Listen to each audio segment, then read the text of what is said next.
កាល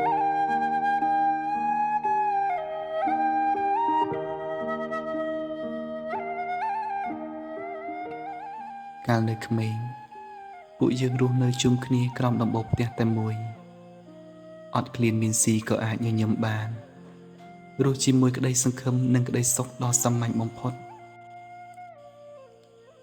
ប៉ុន្តែពេលវេលាប្រែប្រួល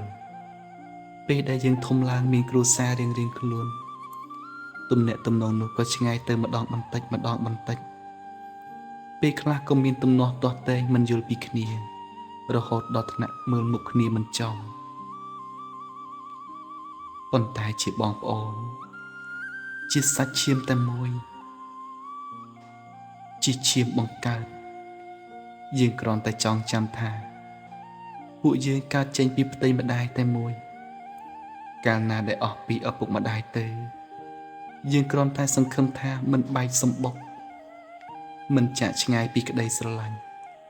ហើយនៅតែស្រឡាញ់គ្នាលុះចាស់និងស្លាប់រៀងៗខ្លួនសូមឲ្យក្តីស្រឡាញ់ស្ថិតនៅជាមួយនឹងពួកយើងទោះឆ្ងាយក៏នៅតែស្និទ្ធទោះជីវិតបែកផ្លូវចាកទៅភពរៀងៗខ្លួនក៏នៅតែមានសេចក្តីអាឡោះអាល័យនិងនឹកនា